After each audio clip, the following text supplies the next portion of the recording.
episode, and you tell. Hello, welcome to my live stream.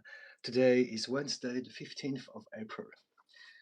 It's 6 o'clock p.m. UK time, and I will stay here for up till 2 hours, depending on how the flow goes. I'm a therapist and coach, and I come here during my free time to talk about mental health therapy, emotional intelligence, psychology, mindset, mindfulness, anything to do with the mind and how we can enhance the quality of life from those places. And so the way I start my live stream is always by reading and commenting on some of my own posts. If you see me, that's probably because you have either seen them before or maybe because you have interest into the sort of things that I talk about on YouTube. And so I'm going to read and comment on some of my own posts, and hopefully at some point you will be reminded of the sort of things I talk about, and you will be encouraged, inspired to ask me some questions about yourself, and I will do my best to give you some actionable recommendations. Okay, so today 15th, let me go back to my notes. Where am I? Just bear with me, please. I need to find what I'm going to read about.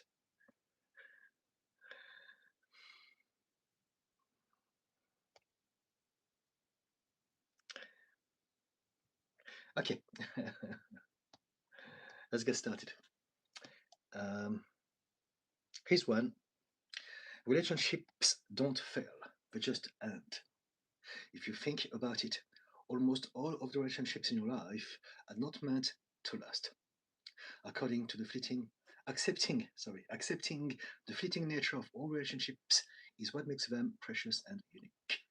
Just like mortality gives life its value and structure, non-attachment teaches you how to love better. So this is about learning how to let go of attachment, essentially. And it's a conversation that is both had in psychology, but also through the Buddhist way of thinking.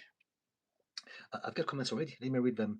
Hi from Australia from Bill M. Appreciate your videos and work. Thank you so much. Kay Stevens. Hi Didi. Glad I caught your lesson for the day. Fantastic. So if you have anything you want to ask me, just do. I will carry on again commenting on my own post until I have enough questions, and then I get started interacting with you. Next post. Not all survivors are inspirational. Many of us are angry, reactive, aggressive, shut down, manipulative, or toxic. Trauma has many faces, and we're all doing our best. So this is to basically stop romanticizing how we are survivors and we're all amazing. It's not true. I mean, we're all doing our best and we're all amazing in the sense that we all deserve to get better. However, many of us are toxic to others because of our trauma. It's not something that we have chosen, but it's important to to to basically see the reality of the bigger picture. I hope it makes sense. Next post goes like this. A narcissist understands that nothing. Sorry, I'm a bit speed. I've just been out for a walk and I was rushing to come back. And you can hear by the way I'm speaking, my brain is still going very fast. So I'm going to slow down a little bit. I normally go out and walk for meditation, but today was more about power walk. So let's slow down. A narcissist understands that knowing when to make you feel like crap and when to treat you better is how they can manipulate you. Like drug dealers, they know too well that it is that moment between despair and hope that controls you. So for those who have dealt with narcissists, I would hope that this would make sense. There's a lot of love bombing alternated with some silent treatment. And all of those things are very much designed to manipulate people's emotional state. Next post. You don't struggle with boundaries. You struggle with the guilt, the gaslighting, and the feeling of overwhelm and confusion that follow your attempts at setting boundaries. So many of us find it difficult to set boundaries, and it's because we never knew how to do that. And people with whom we need to set boundaries with are the ones that will prevent us and sabotage our attempts at setting boundaries because they benefited from us having no boundaries in the first place. I've got a question from Nat2202. Best way to deal with a jealous person who constantly lies about you to other people. Okay, so the best way to deal with that is to address how we react to those people. We cannot change what people are doing. We can influence sometimes their behavior. If let's say you are in a bunch in a community, at work or with friends, you can speak out. You can talk to your friends and tell them, you know what, this is my truth. Believe me or not, it's up to you. But we cannot change, we cannot force people. Some people will believe lies, and we must accept that if it happens, let them believe the lies. If they believe the lies that someone has about us, it means that they already had a bias towards us. So it's only confirming something that we already wanted to believe about ourselves. And so what I'm trying to say is that if people are telling a lot of lies, try to speak out your truth. But then, once you spoke your truth, then use this information, as in their actions, to decide whether or not those people are still good for you to hang out with or not. It's very simple. I personally have stopped trying to convince, defend, or justify or explain anything. I speak out my truth, and then I see their actions, and I understand that it's a big world out there, and we don't need to be loved and accepted by everyone. We need to be loved and accepted by the right people. And so, speak out your truth, and you and tell them, I believe that person is jealous. It's up to you what you guys believe. But then, based on that, the people who were always on your side already would side with you, would understand you. And those who don't, they didn't in the first place. Anyway, does it make sense? Does it help? Not 22. Now, there are many ways to go on about it because you could also address the person directly by speaking to them and asking them, you know, why are you like that? You could maybe, if you wanted, you don't have to, but you could also, as an alternative, address some aspect of your own behavior so that they don't need to be jealous of you that much or at all. So this is also something that you can consider. But it all depends on the context. I don't know much about your situation. If you want to give me more details, I'd love to explore all the avenues. But just based on what you've written, this is what I think I should answer like. Abida Singh. Hi, hello. I am Roshni, your old subscriber. Okay, hello Roshni. I do my best to remember your name, but I may not remember because it's a lot of names and my brain is not very good with names. Nat, yes, thank you. Okay, fantastic. Thank you, Nat. So I'm going to carry on reading on my reading my own post until I have more questions. But feel free at any time if you have something that comes to your mind, just add it, and that will give me some directions to talk about other things. Okay, next post goes like this. The brain is not fixed. It is a living structure that is designed to constantly respond, adapt, and readjust to what you repeatedly think, feel, and practice. And so what this means is that there's absolutely nothing about your personality that you cannot change or upgrade over time if you wish so. There's nothing that we can't change about ourselves. Personality is a myth. We need to have a sense of self because we need to know how we present ourselves, but also the very reason why we need to have a sense of self is because knowing who we are will also determine the nature of our reality. If I know who I am, the world that I live in will reflect what I believe about myself in this world. But if we can do some self-awareness work and realize that there's nothing about our personality that needs to stay, then we can keep the good stuff. We can upgrade the other stuff that are holding us back. And the best way to go at it is to remind ourselves that our brain is plastic. So what it means is that it is designed to adjust and adapt. That's what it does. It is designed to constantly recalibrate to whatever we do, whatever we think, whatever we repeat, whatever we put our focus and attention on. It will reinforce those neural pathways. And so anything about us, all we need to do is to choose a better alternative to what we want to change and then focus on the thing and little bit by little bit with patience and repetition, we will eventually replace an old habit with a new one. It is that simple. It's not easy because there's a lot of things that come into play, but it is relatively simple. Next post. This is about mindfulness. You take about 20,000 breaths a day, and yet you rarely think about it. The practice of mindful breathing gets you to be aware of this and offers you the chance to be present up to 30,000 times a day. And so, learning how to breathe mindfully and to pay attention to our immediate surroundings and how we feel is the best way to be present. And if we can do this, since we breathe 30,000 times a day, which is a little pun, then that gives us much more opportunity to make the most of our life. Whenever we're thinking about the past or the future, we're not really living our life. We're dreaming it, we're imagining it. If we think about the future, we may be worried about it. If we think about the past, we may be angry at it. But we're not living this moment because the past and the future are only in our head. So we can't change anything about it. We can only experience whatever emotions are attached to those thoughts to do with the past and the future. Whereas in the present moment, in the here and the now, is the only place where we can do something about our life. We can change it. And also we can experience it. So this is all about mindfulness. Okay, I'm going to continue. Next post. Avoiding conflict, anger, or any type of uncomfortable emotions doesn't keep the peace. It only moves those energies from the room into your body.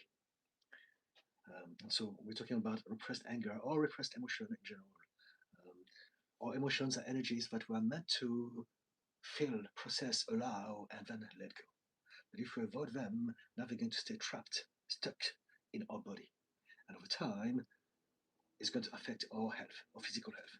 It's going to affect our immune system, it's going to affect our nerve system, it's going to affect our organs, it's going to affect everything about us in some ways and capacities, to the extent that many of us end up with some chronic illness because of repressed anger, repressed emotions of any sort. Something that we are really trying to understand more and more now. The mind-body connection. Kay Stevens, if I may ask, how do therapists come up with a BPD diagnosis with a previous diagnosis of schizophrenia? Is it all trapped anger and irrational fear? Nothing is just this or that. So there's a lot of components to take into account. And first and foremost, disclaimer, it is out of my job description to diagnose. I cannot diagnose. I'm not a psychologist. I'm not a psychiatrist. I am a therapist. I have some tools that I use to help people in regards to mental health, and I have a lot of understanding of some conditions because I read and learn about it so that I can become better at what I do. But I cannot diagnose anyone, right? Now, how do therapists do? We have a set of protocols that we follow in order to find out if you have a diagnosis. So typically, to have a label, a diagnosis, there are a list of different boxes that you need to tick in order to own that label. And so if we talk about depression, for instance, everyone experiences depression as a state. But if you are diagnosed with depression, it means that it's actually very bad, it's debilitating, and it's the same with anxiety, it's the same with OCD, it's the same with BPD, it's the same with everything. We all have some aspect, some traits of those conditions. But when we own the label, it is because it is really, really debilitating. So we need to tick certain boxes. And it becomes complicated because a lot of conditions have overlaps. And so very often, for instance, CPTSD symptoms can be very often misdiagnosed for ADHD and vice versa, because they share a lot of things in common. And so now let's go back to your question. How do therapists come up with a BPD diagnosis with a previous diagnosis of schizophrenia? So I wouldn't know. Again, I don't know much about schizophrenia. I'm going to be honest with you. I know of, but I have never addressed anyone with, so I didn't get the chance to study schizophrenia in depth. But I would assume that anyone who's going to diagnose you is going to ask you a lot of questions, and based on your answers, if it ticks certain boxes, then you may be identified as owning that condition or that one as well. Very often we have more than one condition that are called comorbidities. But BPD and schizophrenia, the symptoms, I mean, there are some overlaps, but there are quite significant difference. Schizophrenia, we hear voices, we have some beliefs, some hallucination about reality that are not true. Whereas BPD, it's being emotionally unstable because we are terrified of being not loved, of being abandoned, of not being seen. So there are clear distinction between those two diagnoses. Is it all trapped anger and irrational fear? So nothing is just this or that again. But yes, very often there's some form of repressed emotions, some shame, some fear, some anger. That is very common for most of us. And that's why I often like to say how mental health is actually emotional health. Um, Mental health is how we think, but what we suffer from really is emotions. We suffer from emotions because suffering is something that we feel, and we feel what? Feelings and emotions. We don't feel our thoughts. Our thoughts create emotions and feelings, and what we feel are the emotions and the feelings. And so, obviously, it's all very intertwined. But I think people don't highlight enough how mental health is also emotional health. I think if people spoke more about it like that, there'll be more awareness raised about emotional intelligence, which is so paramount to mental health. HRMNSD. Hi Didi and everyone. Seems I finally made it. How could one get over Pike syndrome, getting over being subdued and giving up after so much harassment by the mind? Okay, let me try to see what it is. Pike syndrome. Something new for me. I don't think I've ever come across that. Okay, Pike syndrome is a psychological phenomenon of learned helplessness. All right, I didn't know it was called Pike syndrome. Thank you for teaching me something today. So basically, learned helplessness where individuals or teams stop trying to succeed due to past failure, even when the original barriers no longer exist. Based on a classic experiment where a pike stopped attacking prey after repeatedly hitting a glass divider. It represents a self-imposed invisible limit. Okay, so the pike syndrome, there are two ways to look at it. You have the cognitive aspect of it and emotional aspect of it. So it depends what you are talking about when you mention the Pike syndrome. So first, you say by so much harassment about the mind. Let's clarify just that. Your mind is not harassing you. You have in your mind some programs that are there and that are stuck, and this is what it's what you're experiencing. But if you can understand your mind, the first thing you want to do is to not dissociate, not think that your mind is an entity that is there to attack you but doesn't like you. That can be very, very problematic. Your mind is a machine that works for you and it does whatever it thinks you want it to do. So what you need to do is to find a way to understand why it's reacting like that and what you can do to upgrade your subconscious program. So next you say, how could one get over the Pike syndrome, getting over being subdued and giving up after so much harassment? So the program that I was talking about, that your mind is getting you to experience, is a protection mechanism. Is that protect you from something? And so if you've learned how, it's just like the pike has learned by repetition that it tried to attack a prey, but it didn't work because there was some invisible force preventing it to do it. And so it adapted to that. Right? So the cognitive aspect of it is just that all we need to do is to change the habit of thought. However, for some of us, the learned helplessness is attached to emotions. And what it means is that if you have experienced some traumatic event, some very overwhelming events in childhood that have gotten you to have that system, now we need to address not only the thought process, but also your emotional attachment to it. I hope it makes sense. Right? And so the reason why you have a learned helplessness is because there's a part of your mind, in other words, that is trying to protect you from failure. It doesn't want you to fail. Just like the pike doesn't want to waste its energy doing it again, The emotional transformation of that is that you don't want to be rejected. You don't want to be a loser or whatever it is. Very often that'll be that sort of scenario that I've created for you to have a system in your mind that is creating that helplessness. But again, I don't know you. But it could be also just you observing your parents. And if your parents behave like that, if the people who raised you, if your caregivers demonstrated learned helplessness, then this is how you believe you should behave like in the world, just like the pike. In that instant, there's not necessarily any fear. It's just what you believe you should be doing. You should give up because it is what it is. There's nothing we can do about it. Um, so the first element is the cognitive aspect of it. What belief you have, and that you can upgrade from here. But if it's attached to some overwhelming event from the past, you want to address those events because now we're talking about subconscious emotional charge attached to that belief. I hope it makes sense. But again, if you want to give me more details about your case, I would love to explore this in more specificity for you. Julie Mans, hi, Kay Stevens, adopted brother. I remember your conversation with that. Diagnosed with both. Thank you, Didi. I think a personality disorder is an adaptation. Yes, everything about ourselves is an adaptation. Everything about our personality, any patterns of behavior, any patterns of thought, any patterns of reaction, any patterns of bias, as in when we experience the world, we're going to have a subconscious bias about everything, is always some adaptation and adjustment to some events from our past. Everything, because this is why we end up like that. We are the continuation of everything that happened to us up to this point.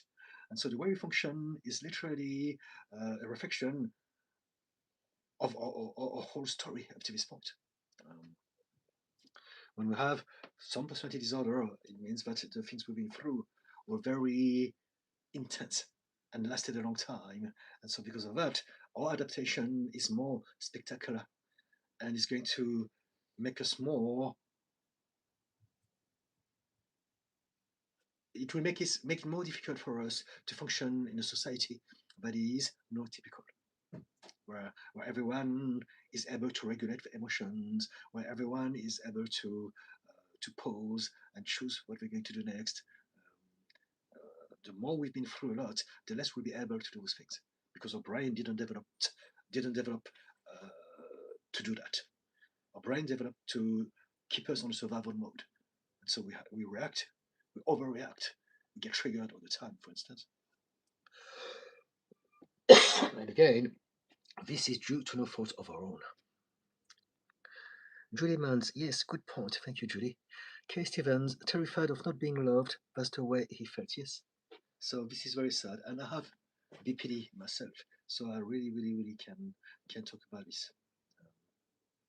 It really sucks. Christine, hello. Finite Abyss. Hi Didi. Hello. Finite. HRMNSD. Good one there. Wow, that helped. Fantastic. Thank you so much. Yes, HRM. Dawn. Hi Didi. Hi, Dawn. HRM. Protecting me from failure. Yes, related to perfectionism, like those stories where one is the hero, having fingers in all pages to avoid it ending badly. Yeah. So you want to address this. Address your perfectionism, learn how to love yourself and accept yourself, and stop seeking validation from others. Realize that whatever people think of you, whatever they say to you, whichever way they judge you, is their business. It's got nothing to do with you.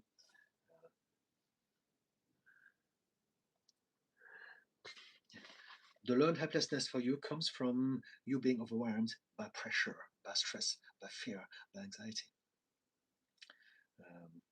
If you can realize, you know what, I'm going to learn. You can develop a growth mindset and tell yourself, I don't care about outcomes. What matters to me is my own personal growth. I'm going to focus now on what I do for me. I don't care about what they say or do. If it's good, bonus, I can celebrate, but I'm not doing this for that. I'm no longer doing things for outcomes. I'm doing things for my own personal growth because I want, because I care about me, because I like it. I like to expand and grow and become a better human being or better whatever you are trying to do. And that's a better way to live your life. Dawn, we do pick up things from our parents. You're right. We pick up everything. I think people don't realize how everything, most things, like 99% of the things, until and unless we work on ourselves, or if we, let's say, no, everything. So how it works is that we are like a tree, and the way we start is going to impact the rest of our growth, right? And so a lot of things that we believe and do may not be directly related to our parents, but our ability to go in that direction was predetermined by their influence on us. And so if they are positive, for instance, if they're open-minded, if they're kind, if they're curious, we'll be more like that, and we discover a lot of things that are not necessarily directly related to them, but the ability to do that was thanks to them. And conversely, and this is sadly what is happening for the most of us, it is also true. If our parents lived in fear, if they had anxiety, if they didn't believe in themselves, if they were negative, then we're going to be negative. And we get to develop a lot of things, experience a lot of things, and accumulate all sort of limiting belief that may not be necessarily directly related to them, but it will be negative as a whole because our mindset was already negative to start with. Our mindset and our heart set. But also, a lot of the way we behave, the way we treat others, the way we speak to others, the way we speak to ourselves, if we pay attention, is very, very often the way our parents treated us, spoke to us, or treated others, and we observed them doing that. So we are repeating this. I'm working on, again, I've been working on that book for years now, but I'm working on something about teaching how the reason why the world is in the state it is just because we don't realize that we're the continuation of our parents. And we don't realize that we have a choice. We don't have to be cruel anymore. We don't have to be mean. We don't have to be judging, blaming others. We don't have to find scapegoats. We don't have to nurture shame, guilt, or any of those things. We do that solely because our parents showed us that it was normal. They did that, or they demonstrated that, or they did that on us. But this is the only reason we keep allowing those things. We don't have to be horrible, and yet we are. Most of us, because culture, society, everything, everyone is basically raised in the same way, unaware that we can change this. Thank you for the little heart. Dawn, this is not always a good thing. No, true. HRMN. Thank you. I hear voices, schizoaffective, and especially during this precise time in history where we're led to release the mind and follow one's heart. I've been led to follow the process and ... Lifestyle chat. Hello, Didi. How are you? I'm very well. How about you? HRMN. Also, to enjoy life to the fullest. So it's about finding a healthy balance between the two, possibly free breathing myself. Okay. So again, we can talk more about those things. If you hear voices, I don't know much about schizophrenia. I'm going to be honest with you. So I don't want to necessarily speak just for the sake of speaking. But let me blow my nose first, please.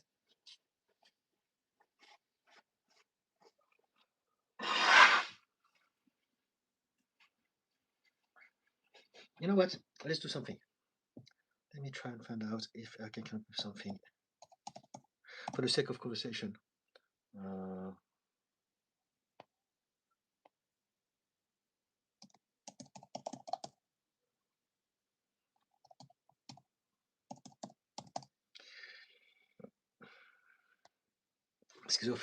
Schizophrenia is managed through a lifelong combination of antipsychotic medications, psychological therapies, so that's what I would like to address, such as CBT, and social support aimed at reducing symptoms.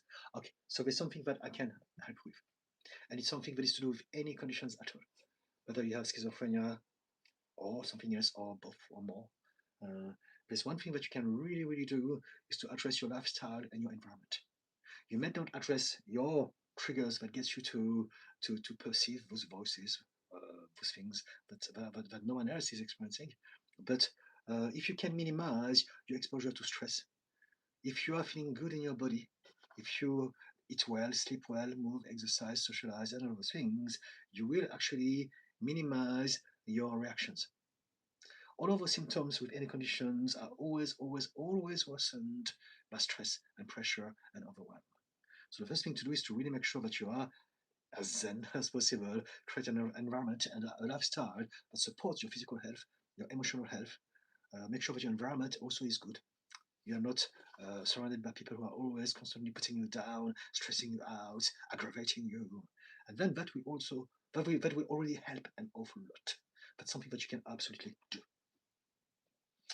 Um, and then the next thing we can address, I can do some research about it if you want. If you come back to my live stream, HRMN, I'm happy to do some homework, and maybe on Friday on my next live stream we can talk about some things we could do in regards to your condition. Again, even though I don't know schizophrenia personally, I understand the mind, and I can connect dots and offer you some things that I believe could help you to some extent. But I believe that we all have some. I mean, how bad are those voices? Because I've been through myself some periods in my youth where I heard voices as well. I had a hallucination. I had psychosis. I would see some ghosts, some spirits, some people. I would talk to them. I would engage with them.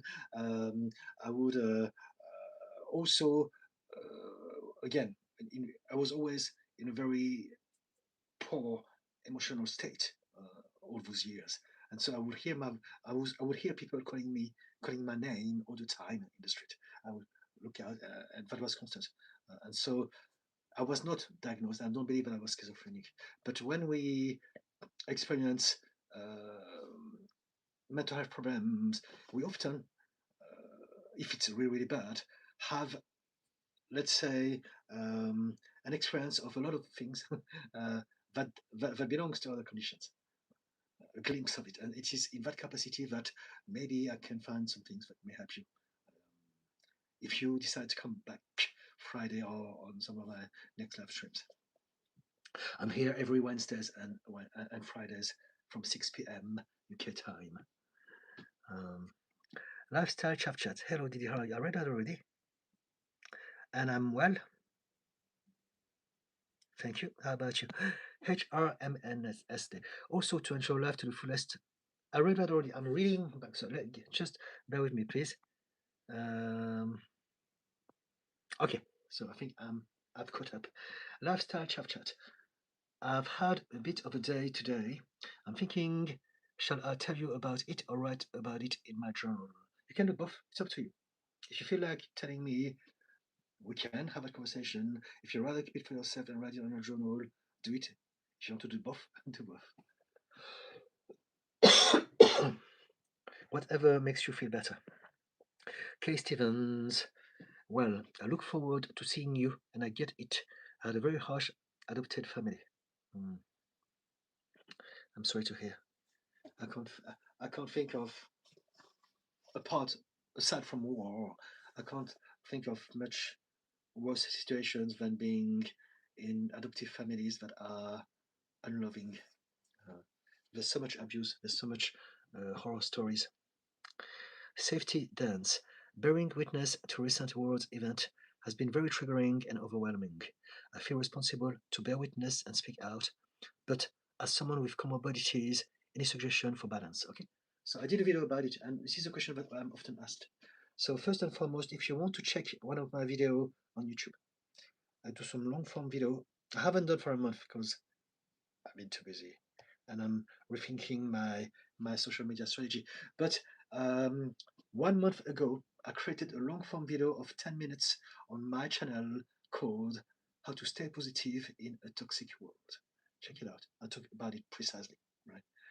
How to stay positive in a toxic world. In a toxic world. Now, let me try to give you some pointers, because you may not want to go there. So basically, you're overwhelmed because of the things that are happening in the world, and you have a lot of conditions. So my best suggestions is for you to realize that there are things that we can do something about at times, and there are things we can do nothing about. So you need to be able to see the difference. If you are looking at the state of the world, you want to keep in touch, but you don't want to be absolutely drowning in it. If you spend 5 hours on TikTok and Instagram, and now you're going to hurt yourself, especially if you have conditions. So what you want to do first and foremost is to limit your exposure to the news, so that maybe you set a timer. I do that myself. I set a timer. When I first started to follow what happened after October the 7th, I was overwhelmed. I was as well. It was a really, really big wake up moment, and it was really difficult because you realize that you've been lied to all your life by the media. Everyone has been telling you lies, and you see those horrors happening, and no one is doing anything. And so that was really, it affected my own mental health. So I understand how it's easy it is to get caught into those things. And so what you want to do first is to set a timer so that you maybe watch 20 minutes or half an hour maximum per day of news, maybe in 2 or 3 chunks of 10 minutes. But then after the timer, move on to something else. And then the next thing you want to do is to realize that at any given time, when you are facing a thought that is problematic, you have 3 choices. You can either empower yourself by trying to do something about it in the moment, and that will be you speaking out, maybe going online, maybe you doing some march, maybe you voting, maybe you writing some letters, sending it to some people in the government, or maybe you being kind to some people, helping your own community, protecting them, teaching them, taking action directly towards the things that are bothering you. That's one possibility. The other thing that you can do is to realize that maybe you've tried, but there's nothing else you can do in this moment. And so the next thing to do is to accept that you have done everything, accept that that's it. You can't do anything else. And so what are you going to do? You're going to stop thinking about it because you try to do something about it, and there's nothing else you can do about it in this moment. So accept, that's it, I've done my bit. So now I'm going to choose to do something else. I'm going to choose to think about something else so that I don't get engulfed in that place of powerlessness. So what it means is break the pattern, go for a walk, have a cold shower, do some yoga, do some dancing, sing, whatever. Do something that breaks the pattern, and then do something that you enjoy. Focus on something that matters to you, that stimulates your mind positively, or practice mindfulness or meditation. So the second choice is acceptance. The first choice is action. What can I do about this right here and now? The second is accepting right now, there's nothing I can do about this. And so I'm going to choose to think about something else, do something else. And the third choice is thinking about it without doing anything about it.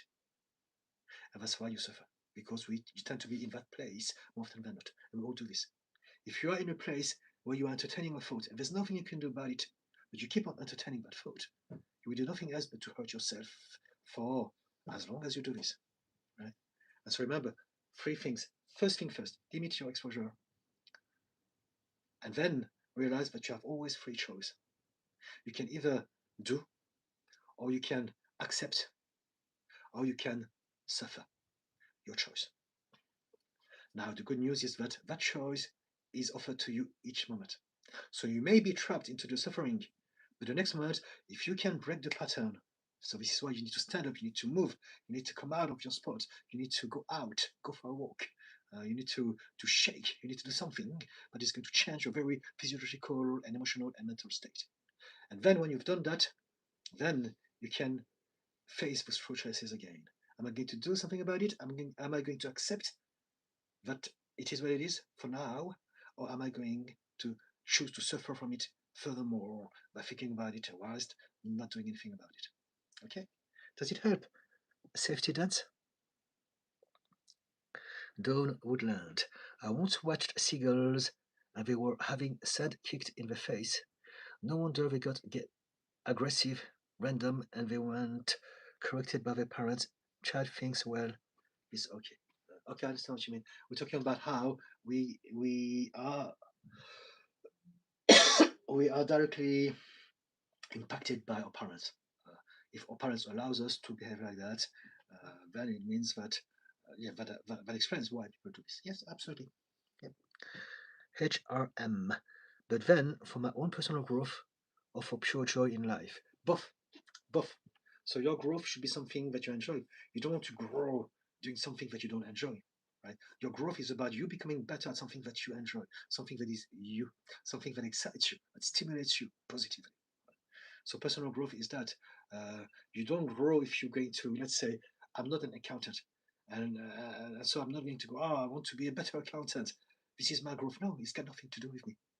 Uh, if I'm an artist, for instance, I'll be doing that instead.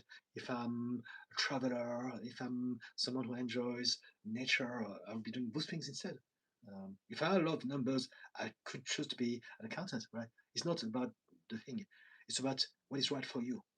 Personal growth is about whatever comes to you naturally, that you are naturally good at, that you naturally enjoy, understand, and connect with. This is what personal growth is about.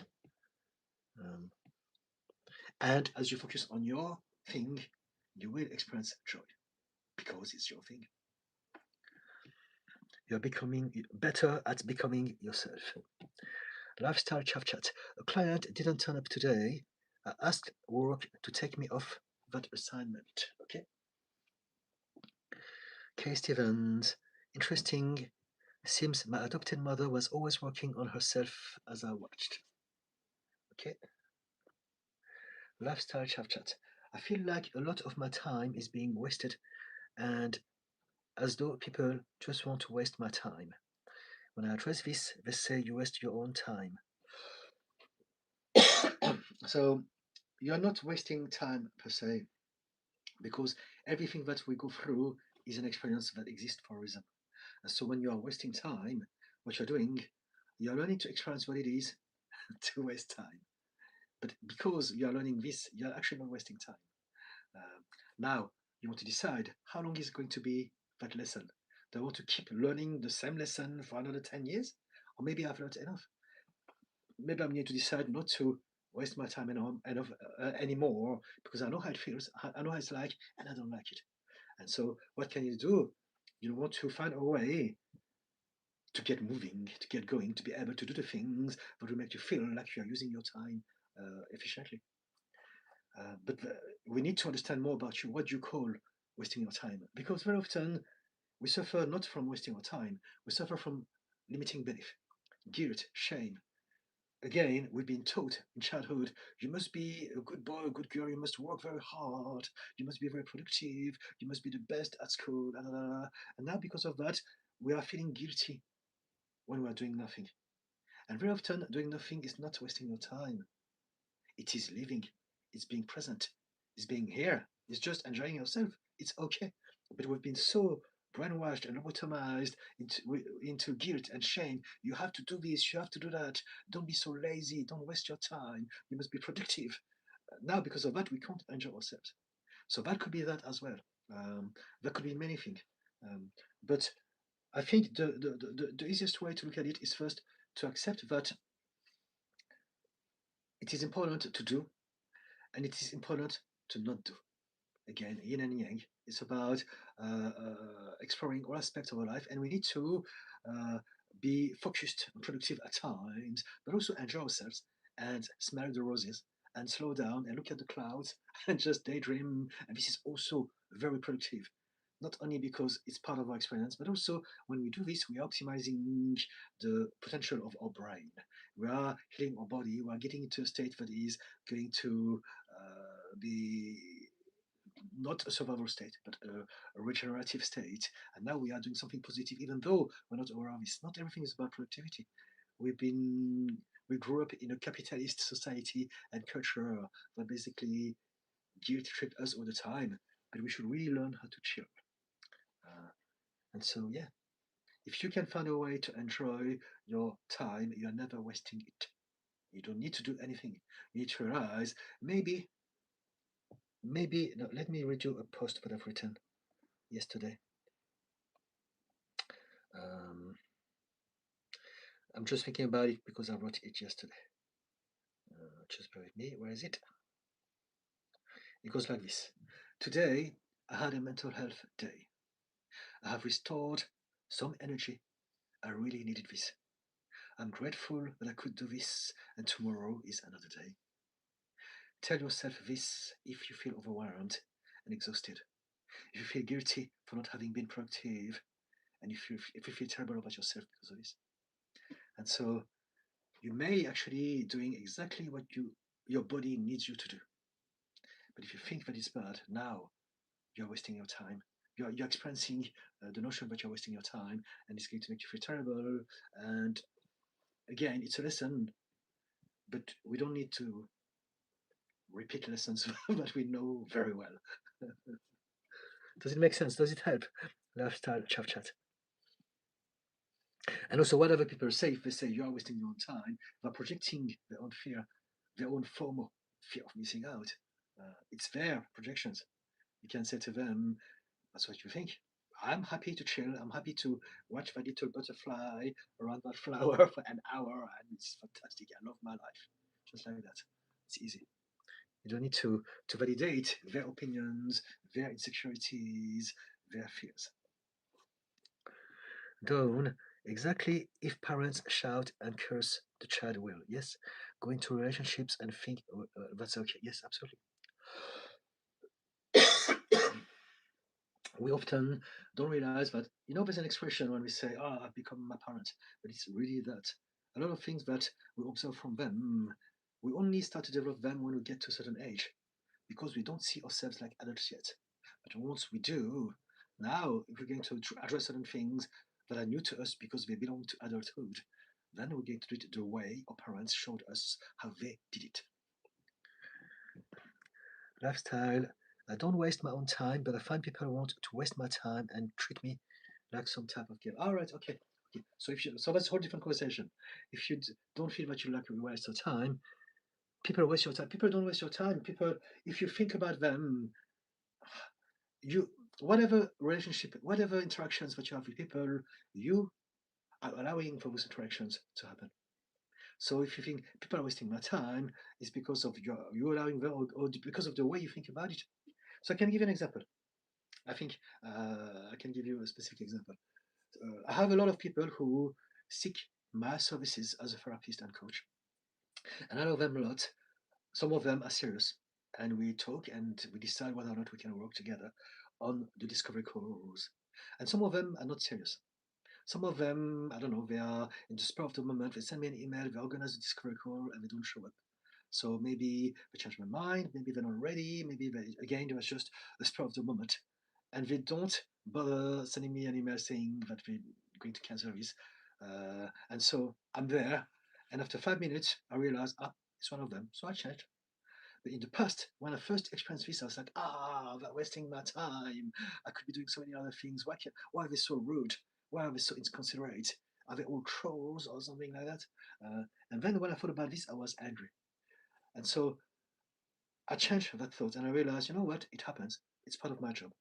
Number one, there are trolls indeed, but also because of the nature of my job, some people may genuinely want to work with me, but because of the anxiety or the overwhelm, they are changing their mind at the last minute and they don't know how to let me know.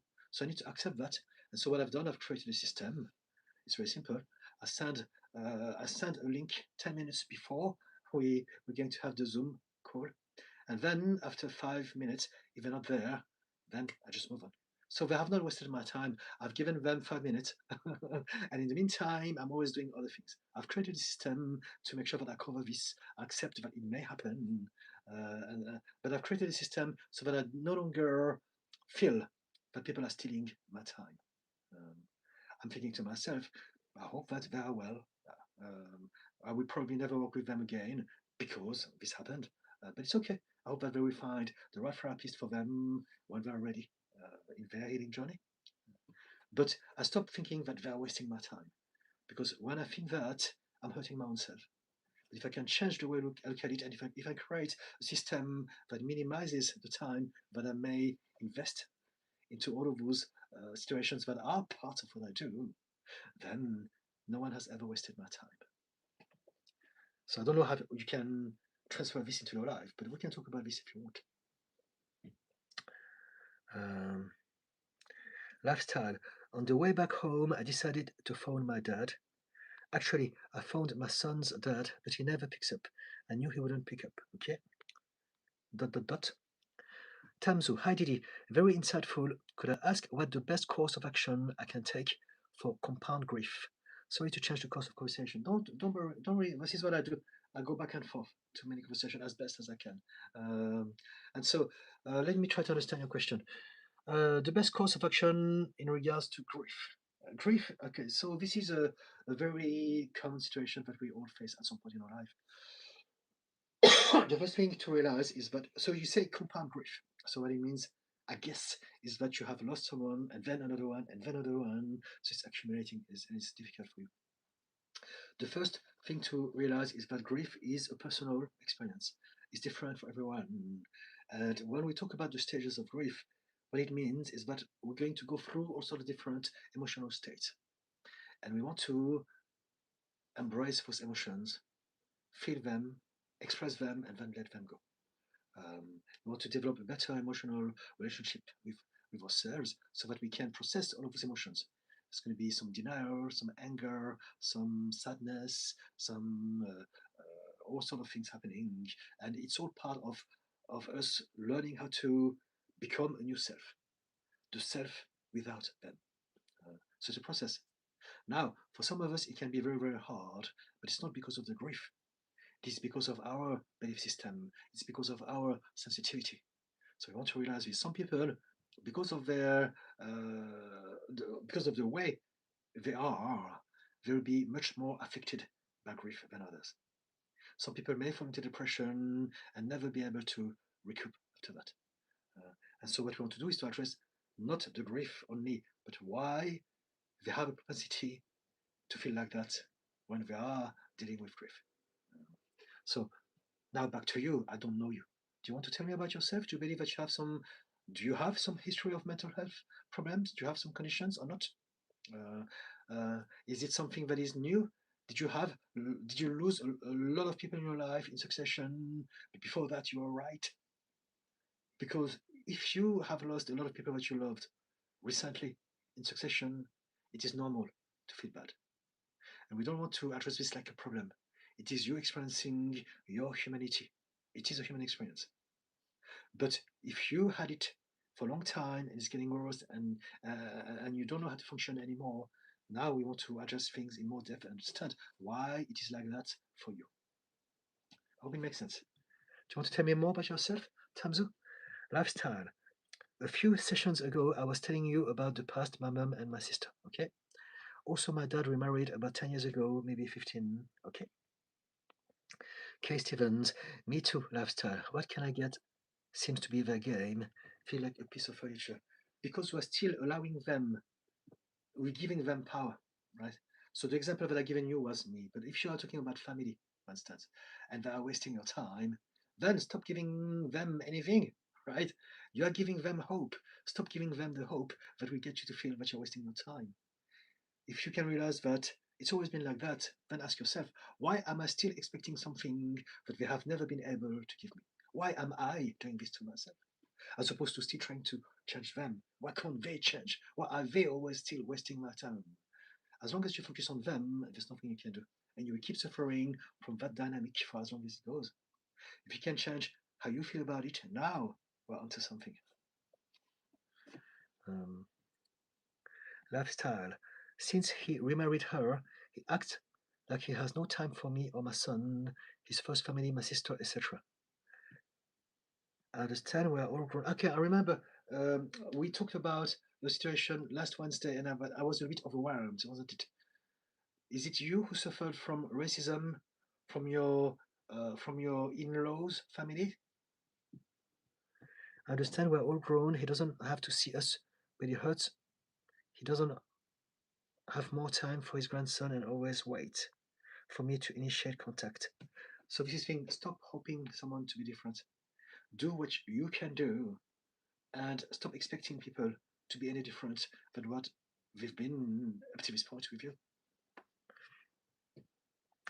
His missus has a daughter about the same age as me, a bit younger. Okay. HRMN. Yes, grounding and a good lifestyle helps a lot. Risk schizo as zen as possible. Yes, yes. So again, that will not fix your trigger, but at least it will limit your propensity to experience those things. Um, Now, again, there ways around it. I have never had a schizophrenic client, but I believe that the system that I use, RTT, could absolutely help with that. Because there's a reason why your mind is entertaining those voices. There's a reason why your mind is experiencing those things. And so, my job, if we're going to use my tool, will be to find and ask your mind, find out why is your mind doing this? What is it trying to protect? What is it trying to remind you of? Um, and then address this from your subconscious mind perspective. Lifestyle. She is married and does foster care. Danielle, I think you are great. Thank you. Thank you, Danielle. Lifestyle. Actually, she has gone into some property business with her husband. Finite Abyss. I also hear voices that would be very interesting. I'm not schizophrenic though. So it's not always about schizophrenia. Again, schizophrenia is a label. So you need to have a lot of box ticked to have that label. But we can have some experience of anything without having the label. So stress and anxiety can create that, as in hearing voices.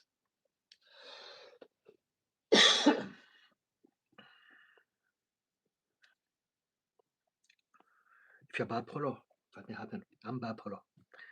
Um, Lifestyle, I absolutely do not care about it. This happens when you take substances. HRMN, I appreciate that for the sake of conversation and sharing a moment all together. All right, thank you. Lifestyle, hearing people call your name, etc. So also, yes, sometimes when you take substance, you also hear people calling your name. So again, yeah, nothing is just this or that, or only because of that. There's a lot of overlaps. HR, HRMN, Wednesday and Friday. Got that. Thanks. Thank you. Yes, yes. I'm here every Wednesdays and every Fridays from 6 o'clock up till 8 o'clock, if it's busy enough.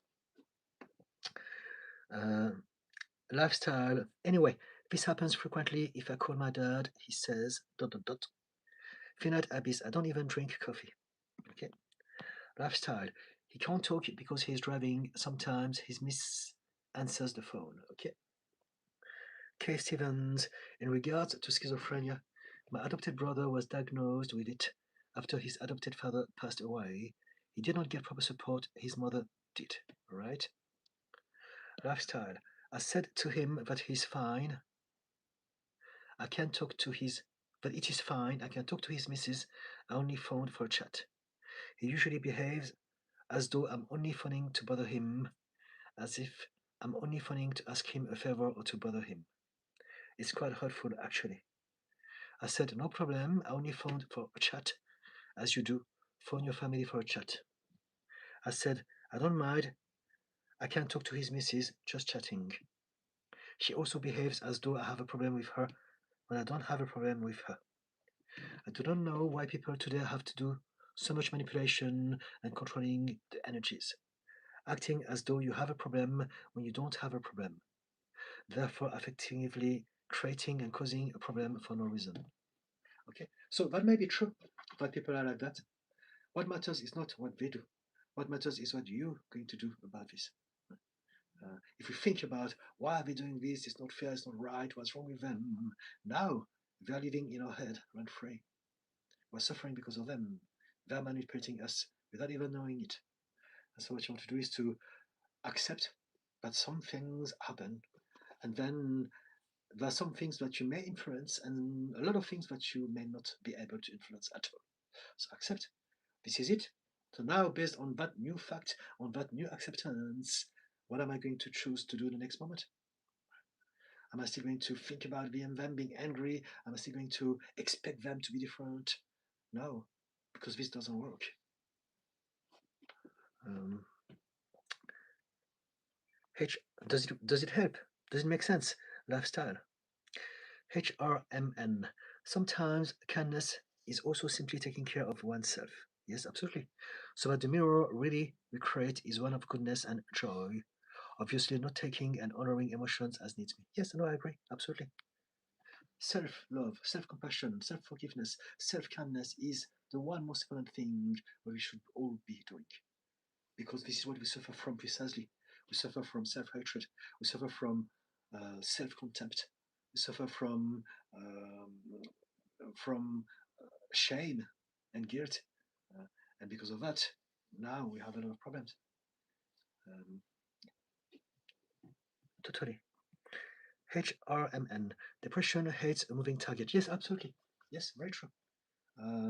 Depression and but also I was going to say anxiety, but it's not true because you can be anxious and move a lot at the same time. I would say an overwhelm. If you get panic attack, you could actually also create a pattern interrupt so that you can reset your body to homeostasis and come back to a place of mental clarity.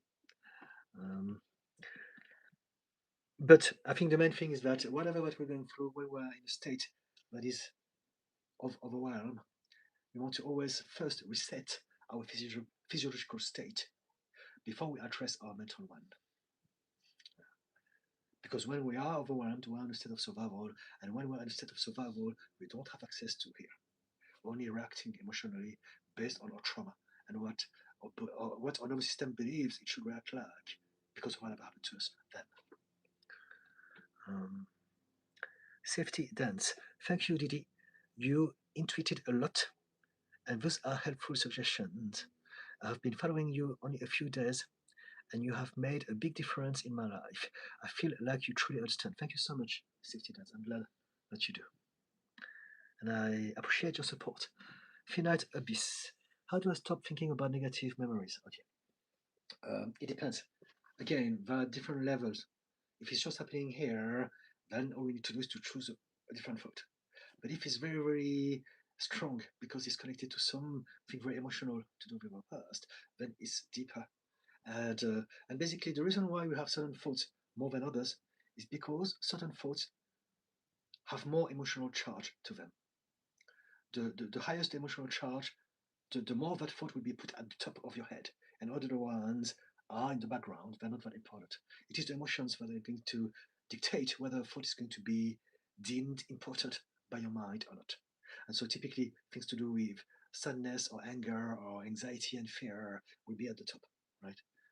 So how do you stop thinking about negative memories? You want to basically address your relationship with those memories.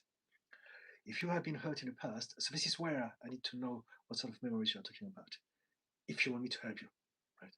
But just at a general level, let's say if I have a hurtful memory because someone hurt me in the past, then what we want to do is to find a way to remind ourselves that whatever happened to us in the past, back then, there was nothing we could do about it. We were victims. But now, things are different. If it was to happen again, I deal with that because now I'm a grown up. Now I'm an adult. Now I have intelligence, wisdom, experience, knowledge, resources, abilities, freedom that I didn't have back then. So if you can find a way to realize that whatever happened to you in the past cannot hurt you again, then whenever you have the memory back, you can play with that memory and say to yourself, back then I was overwhelmed and it's normal. And you can hug that child inside of you and tell it, you know what, you're safe now because I'm here. I can look after you. Just bear with me, please. My watch is telling me that it's time for me to put my third TikTok post out. Utilitarianism to its logical extreme. You end up. Sorry, I've caught some stuff. I don't know. There's a lot of bugs in London all the time. COVID number 55. Every time you hear yourself saying, just bear with me. Away with it. Okay.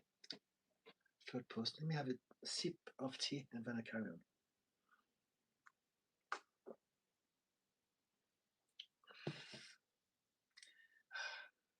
Feeling the liquid going down the throat. Every time you. Okay, so let's go back to where we were. How do I stop thinking about negative memories? By choosing better thoughts.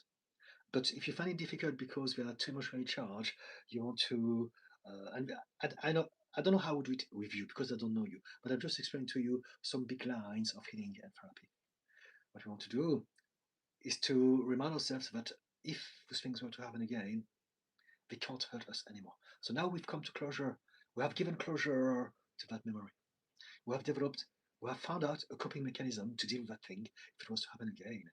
And then this is how we disarm the emotional energy with that memory.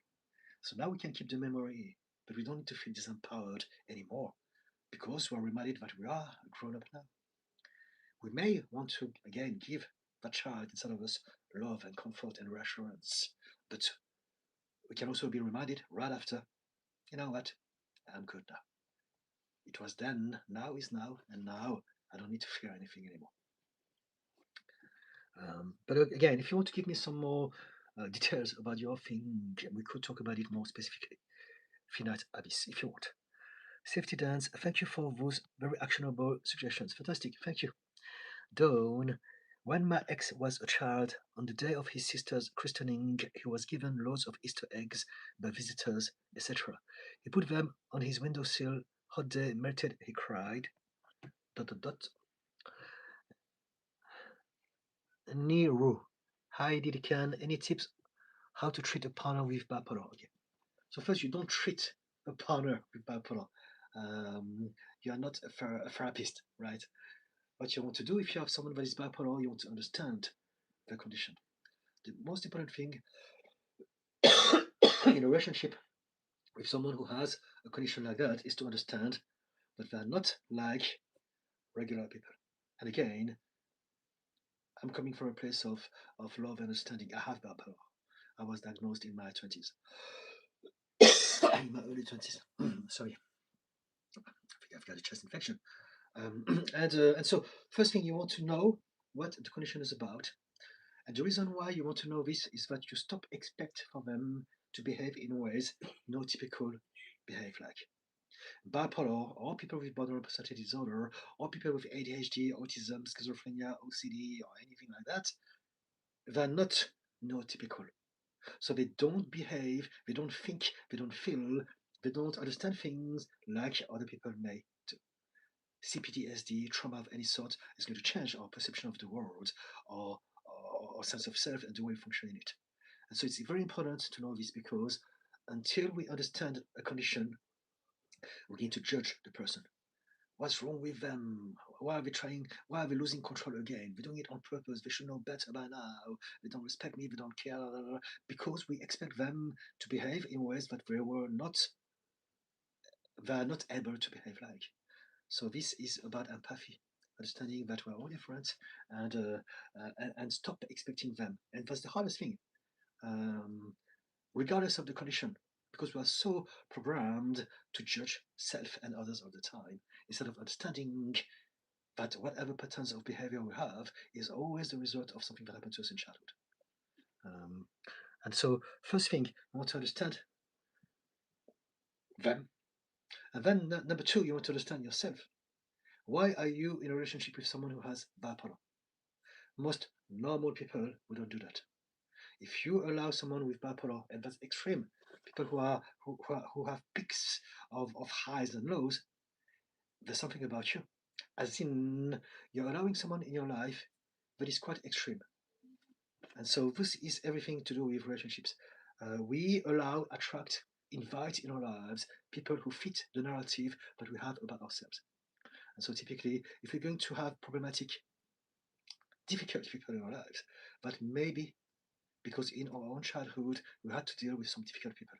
And so the way we see ourselves is like we are the healers, we are the carers, we're here to look after others. Or maybe this is the sort of people that I deserve. Whatever belief it may be, we allow some people because we have some unfinished business with our own past. So something that you may want to think about. I have a lot of people, couples, who come to see me, and we often address one person, and they don't even realize that there's always something happening with both, because with any relationship, it takes two to tango.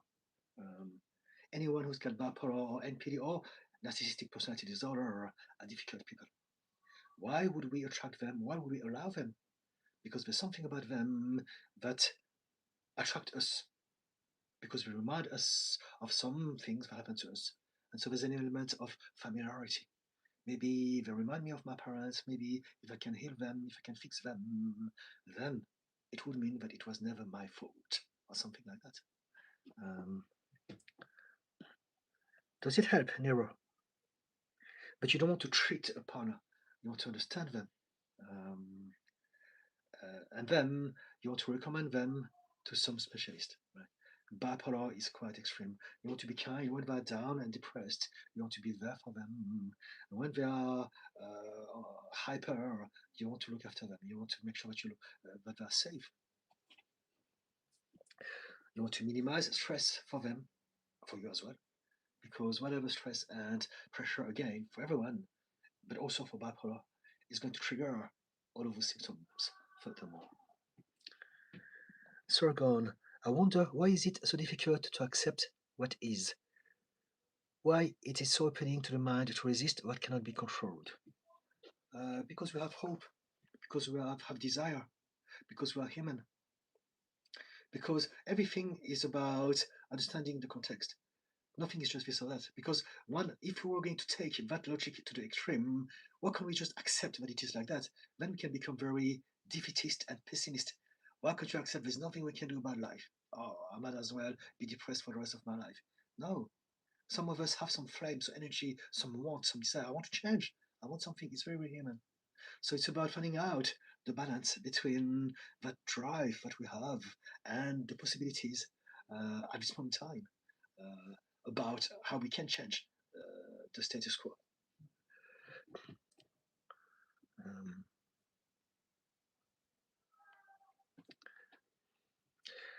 REM, okay. Oh, hello, long time no see. RAM Holdings. Time is valuable, so don't waste it. Hi, Didi. REM Holding, CC Free in the house. Hello. I'm one of the lucky ones who can just turn everything off and just spend time with my 3 dogs and nature. Fantastic. Yes, you're lucky. 3 dogs and nature. Fantastic. Jackpot. It's hard to beat this.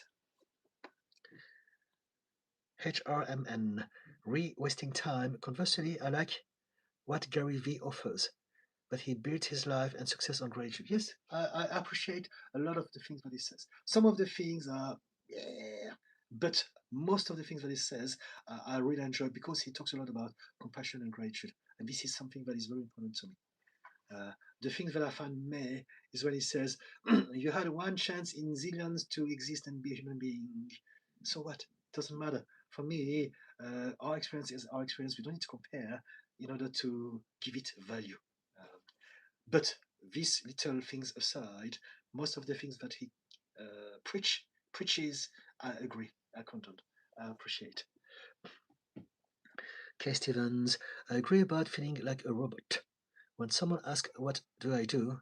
It's a strange question, so judgmental. Yes, yes, but again, it's important to be compassionate. People are judgmental, it's true, but we are as well. When you say that people are so judgmental, you are judgmental to them, right? You need to realize this.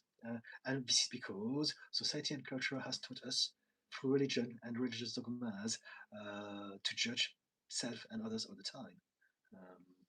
But realizing this is how we can change this. And so if you find people judgmental, the first thing that you want to do is to not judge them. It's the hardest thing. But if you can do that, now you are standing onto something. If you're able to realize that I'm doing the same that I'm blaming them for, so how can you change the world? By changing yourself first. To accept that this is humanity. If they don't choose that, it's not their fault. I used to be judgmental. I'm learning how not to be judgmental anymore. And they're on their own journey, and I wish them the best. And that's it. Do you agree with this, Kay? Dawn, now at Easter, he buys about 6 reduced Easter eggs, stores them in the cupboard, and keeps looking at them. I'm sure this is psychological. I found it really off. Whatever we do, yes, that may be indeed to do with that window sill situation. Lifestyle. When I got back to my town, I went to my mum's. We did not speak much. Okay. Okay. Didi, what would be your reaction to a companion who says, I need to look in the mirror, when their parents were always arguing, This was an odd thought I can't shake. Let me try to understand. Sorry about this. What would be your reaction if companion said, "You need to look into a mirror"? When their parents were always arguing, this was an odd thought I can't shake. I don't understand. What do you mean by that? So you need to look into the mirror, and then when their parents were arguing, I don't understand. Could you clarify this for me, please? I want to understand, but I don't grasp it. I don't get it. Lifestyle. I've realized I think she has avoidant attachment style, which many people have. I feel she cannot relax with me the same. Possibly. Same thing. Yeah. Yes, I know how to relax and chill out. Fantastic. But I feel people do not know how to relax and chill out with me. Ah. So in that case, change people. Or maybe you don't realize that there's something about your energy that made them maybe tense. There could be that as well. We need to be honest with ourselves. Sometimes we don't realize how we come across. We have an idea of who we are. But I, for instance, for a long time, I didn't realize my own energy. I was always hyper over the top. And to me, it was my normality. And I used to scare a lot of people because sometimes my energy would be too much, even though from my perspective, I was like, what's wrong with you guys? You know? And so that could be that. Could be many things, right? It's not just this or that. But it's important to have some level of self-awareness as well. And so maybe you feel relaxed, but there's something about you that still get them to be triggered. Or slash and maybe also you are not addressing the right people. Let them be. Choose people who are on the same frequency as you. How about that?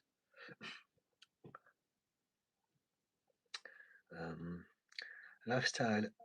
If I'm chilling out, relaxing, having a downtime. And also, you don't need necessarily to have people chilling down with you.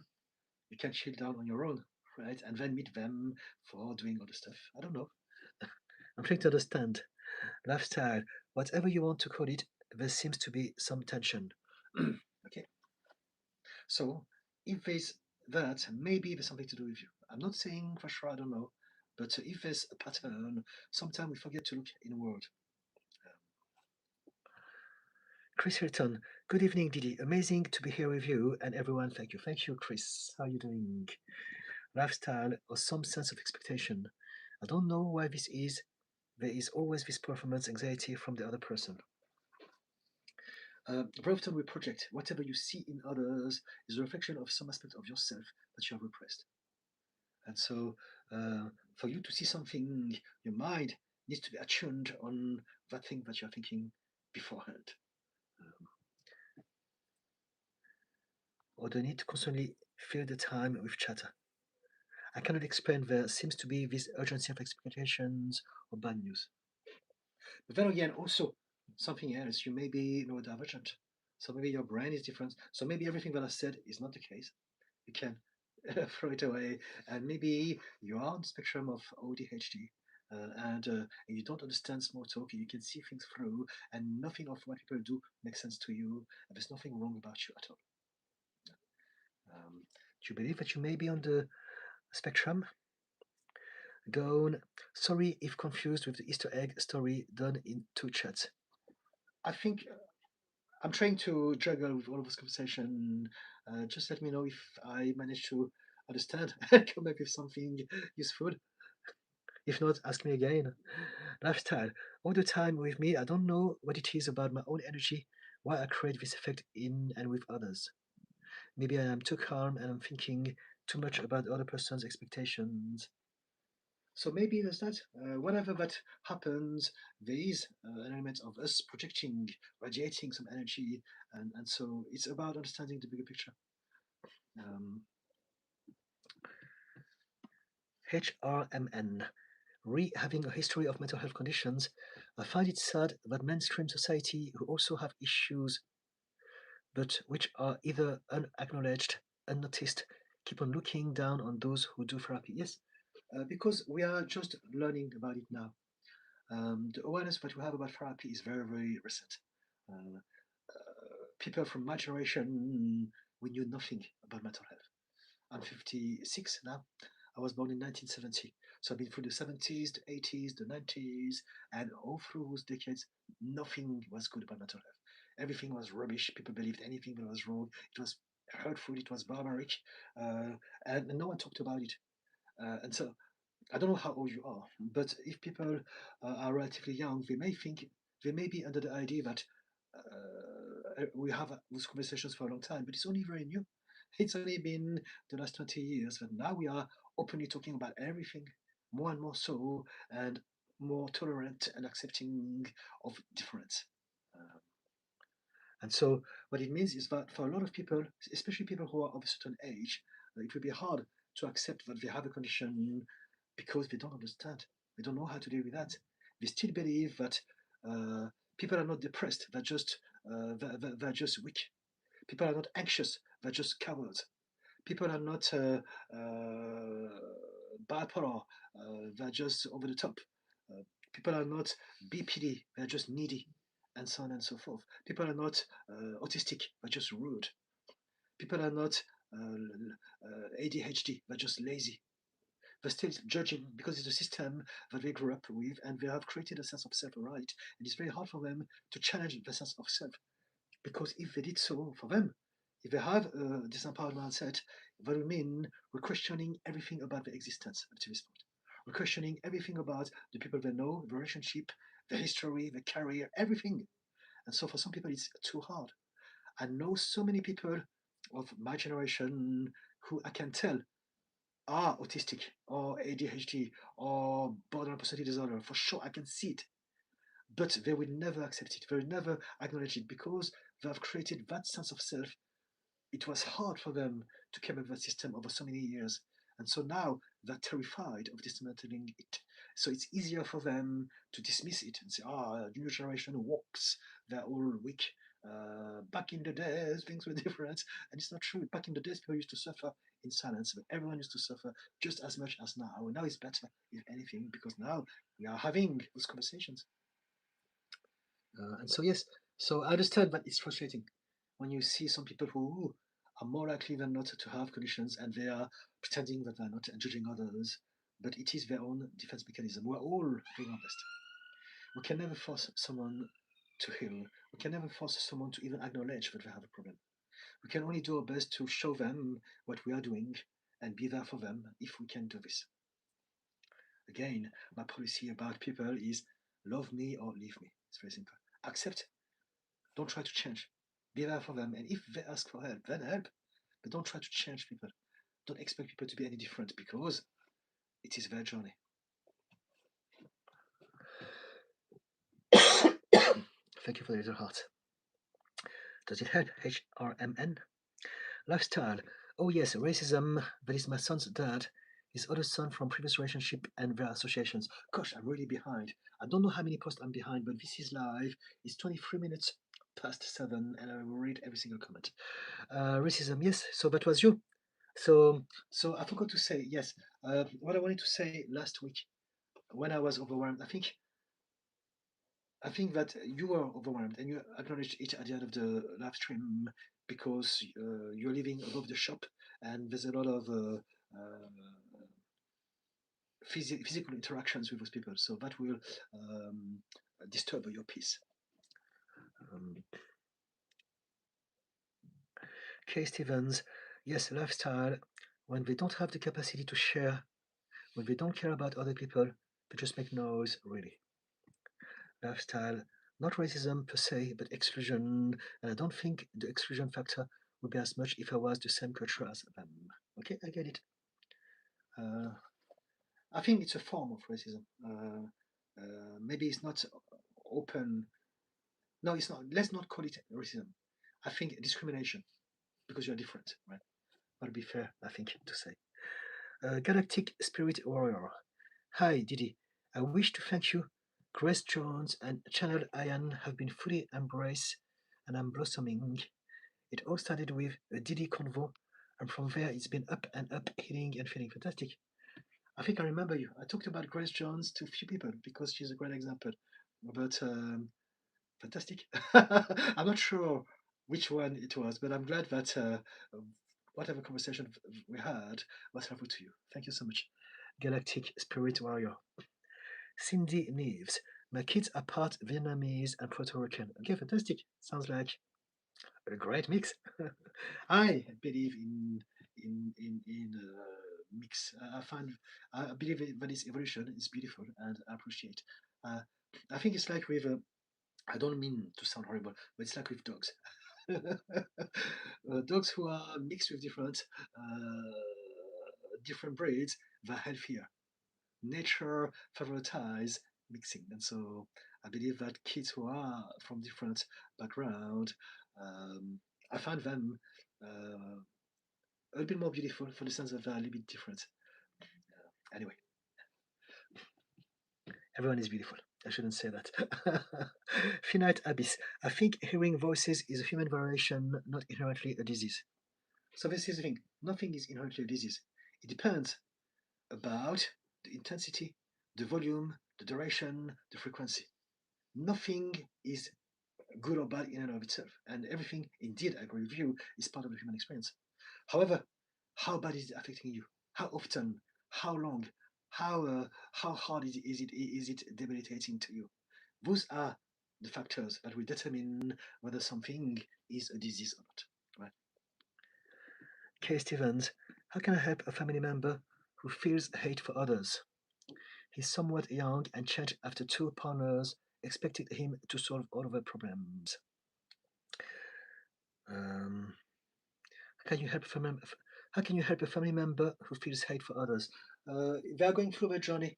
What you can do is to give them love, patience, acceptance, appreciation.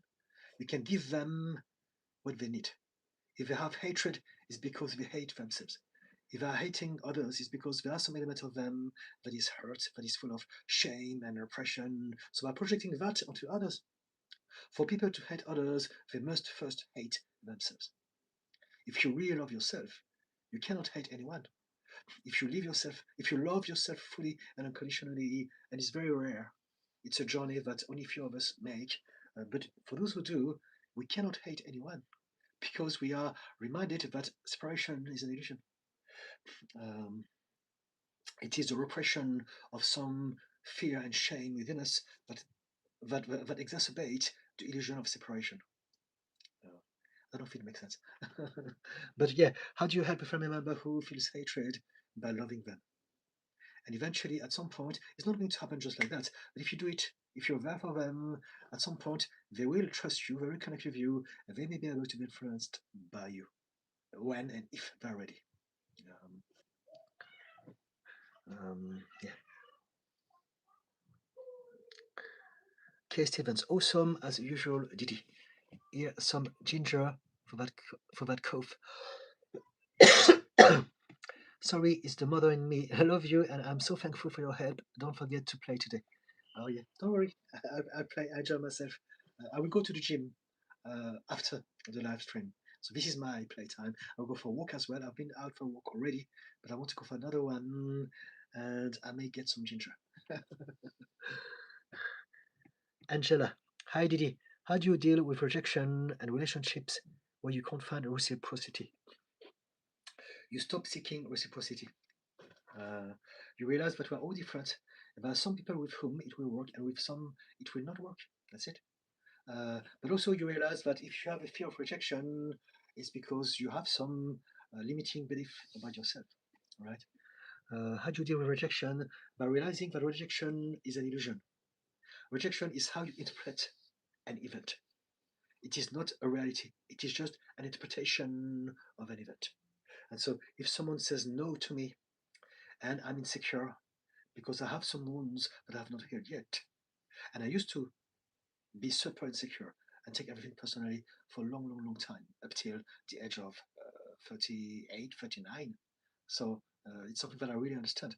But if I believe that I'm not enough, if I believe that when someone says no, it's got to do with me, it's because of me, it's because I'm not enough, then I'm going to experience rejection.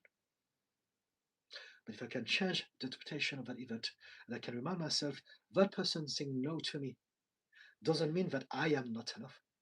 It doesn't mean there's anything wrong with me. It only means that they are not wanting me to do that thing with them for XYZ reasons that has got nothing to do with me. It's not rejection. They're just expressing their right not to want me. We don't accept everyone. Do you accept everyone? You reject people as well, right? For some people, you may reject them, you don't even know.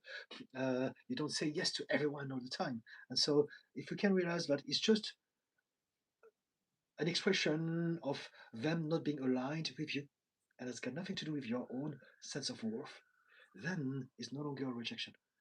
It's a no. It's an information. It's an information.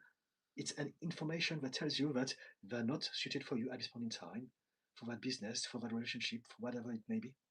And if you want to make it even better, if you are, if you don't have so much emotional baggage about yourself, you could even um, upgrade it to being super positive and tell yourself, this is not rejection, this is redirection. The universe is telling me there are many avenues. That person, that job description, that romance was not for me, but it's okay because it's showing me all the other directions. So now we are being empowered and feeling better about ourselves. Okay? And you say, well, we can't find reciprocity. Reciprocity is a byproduct. It's not something that we look for. It's something that happens or it doesn't happen. So how do? You go in life, you meet people, and you go through an interview process that lasts your lifetime until and if you meet someone with whom you're going to stick with longer than others. Does it help, Angela? Nero, Didi, take a glass of water. Didi, it's not how we spell my name. Please don't speak like that. I find it very, very unkind. I know that this is to do with Puff Diddy, and very often people online will do that to try to troll me. So I'm not saying that you are, but now I'm telling you so that you know. The way you spell my name is D-I-D-I. If you spell D-I-D-D-Y again, it will tell me that you do it on purpose. Okay? Please don't do this. Take a glass of water. Yes, I will. Again, you may not do it on purpose, but I need to show people how to set boundaries. So that's why I'm doing this. Okay? Narrow, laughing face emoji. Finite abyss. My brain still prioritizes the bad stuff. Okay? Yes? So there's a lot of reasons to that. We can talk about it. Again, it's about learning to know many aspects of ourselves before we can find out what is the priority for you to do. Nero, thank you. Thank you. Finite Abyss, thank you for your answer, Didi. Thank you, Finite Abyss. Kay Stevens, yes, my son added a trauma bond with a person with bipolar diagnosis. That's manic depression, isn't it? Yes, yes. So back in the days, I was diagnosed with that suicidal manic depression. This is what we call bipolar disorder nowadays. Lucky he survived this person. One thing she did was show me a picture of her as a baby. Lifestyle, my energy is my past. People seem to find me scary for no reason, but it's not my problem when I'm not doing anything or behaving anyway scary. So here's the thing. It's not your problem, but if you realize that people are finding you scary for some reason, then you want to accept. If I decide that it's not my problem, then people will keep finding me scary. If I decide that I don't care about how they feel, it's okay. It's not a problem at all. But if you would like to connect with them, maybe you want to ask yourself, what is it about me that people are scared about? Maybe something about my behavior, maybe the way I stare at them, maybe, I don't know, whatever it may be. You want to, if it's important for you to connect with people, then do some work on yourself about this. But if it's not important, don't. But accept that because of whatever that you don't know about yourself, people are scared of you. Accept this. Dawn, your shorts are good. Wish I know these things years ago. All right, well, you know now. Now is the only time. It's never too soon or too late to learn anything. And so, thank you.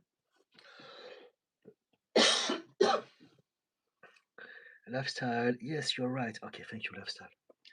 This is my issue. I want a different association of people, but I don't find them. I don't see them. I feel I have to quieten my energy around the current people. I shouldn't have to quieten myself because others find me too much. So maybe, so now we're back to another conversation.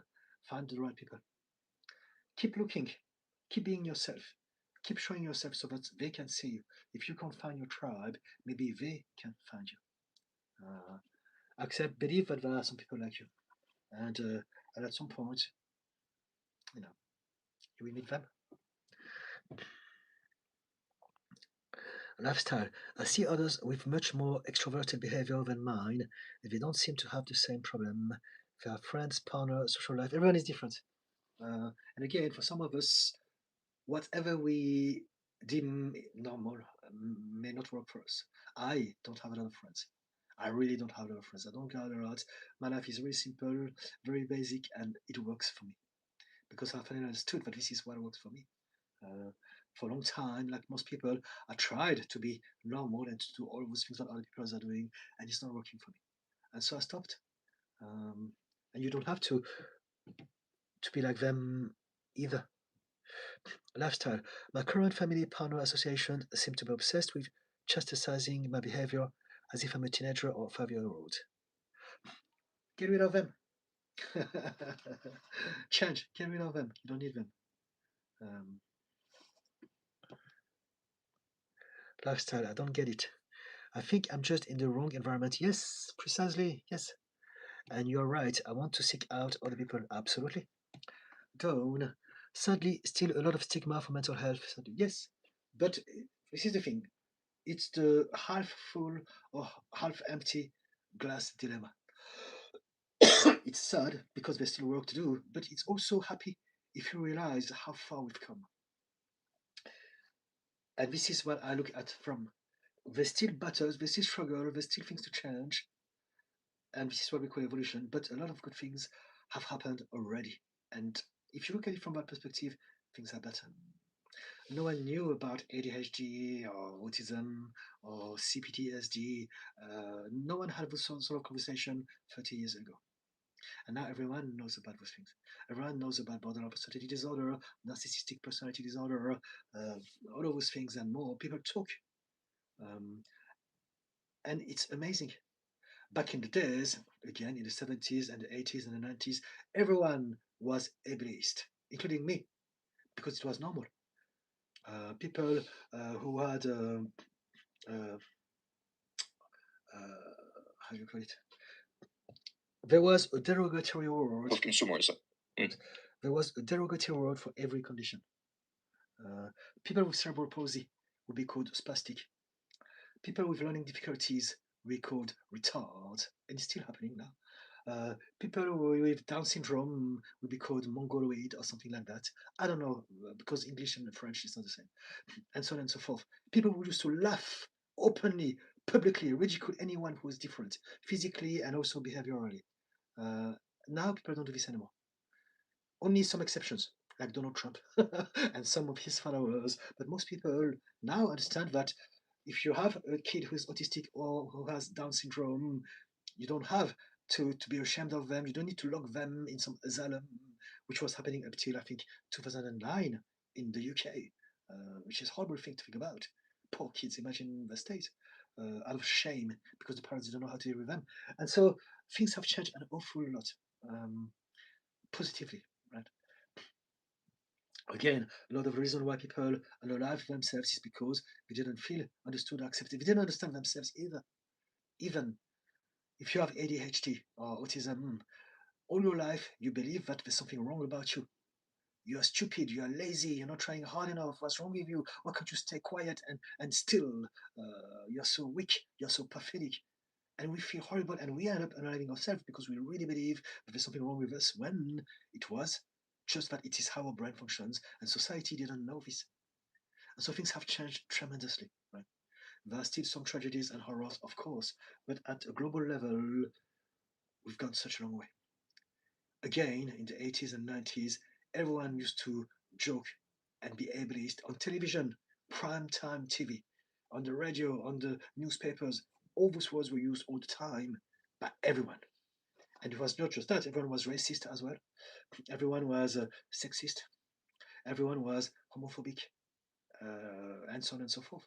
Things are getting better. There's still racism, there's still Islamophobia, there's still anti-Semitism, there's still transphobia, but there's more awareness of this, and more people have changed and are really starting to fight to change this furthermore.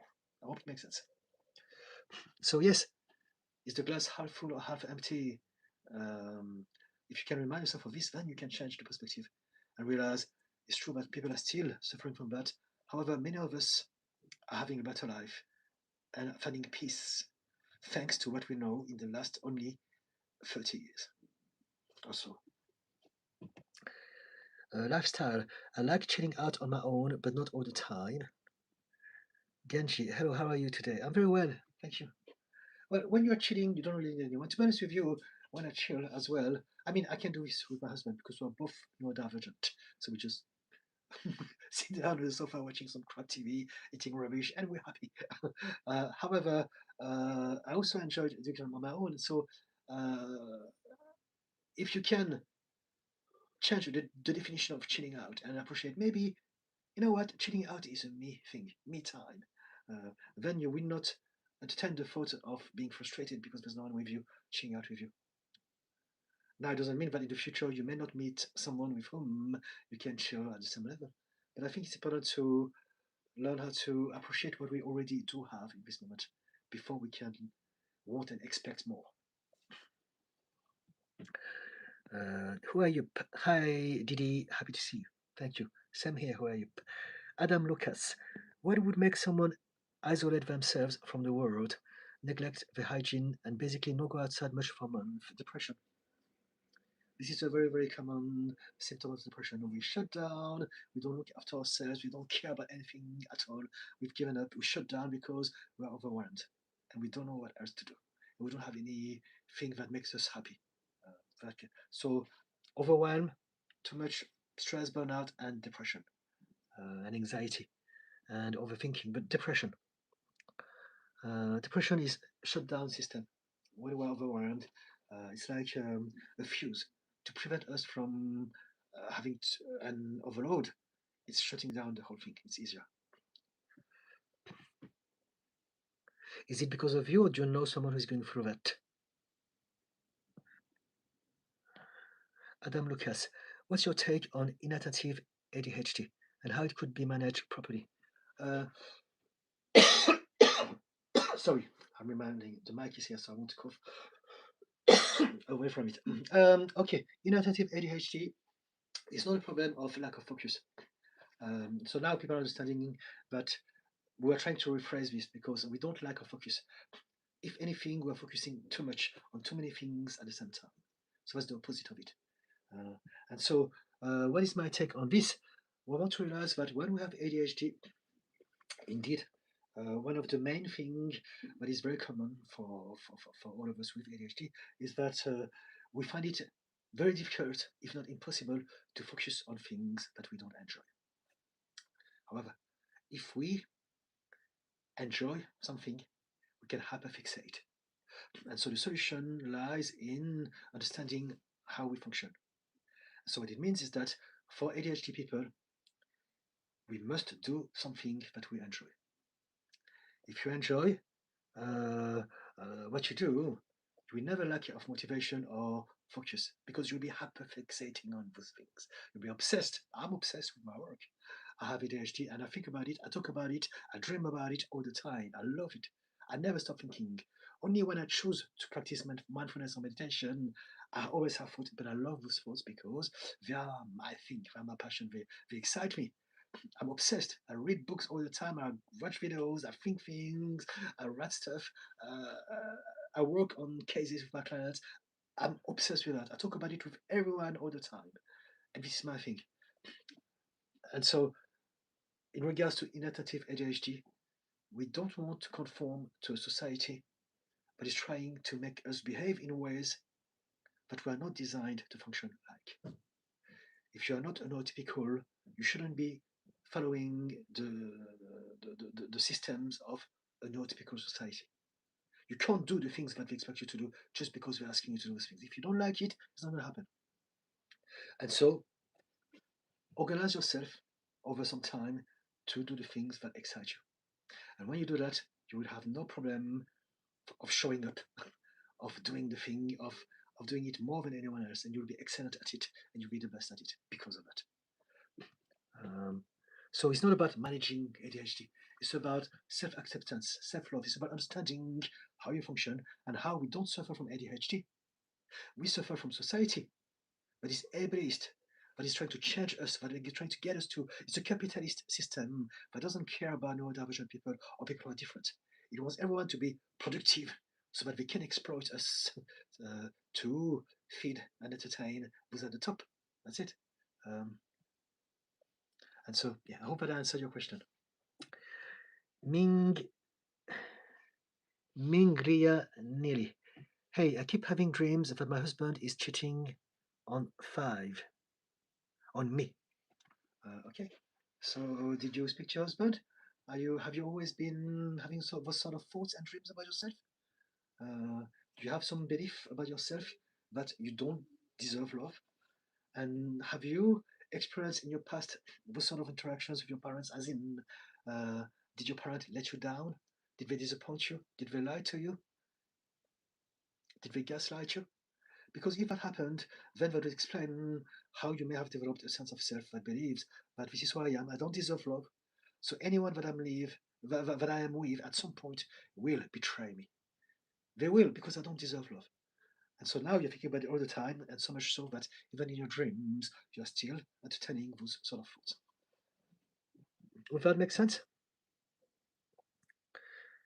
Angela, thank you for your explanation, Didi. Thank you, Angela. I really appreciate. Mingrianility. I keep having dreams. I read that. Does that mean anything? Yes, it means that you have some belief about yourself in relationships that are not very positive. You're obsessed about, or maybe you've been cheated on, and you have never recovered from it because you felt so betrayed. And there's a part of your mind that is trying to remind you of this, and is going to prevent you to basically remind you you've been cheated on once. He's going to cheat on you again. So it's basically just trying to remind you. But because you keep on dreaming and thinking about that,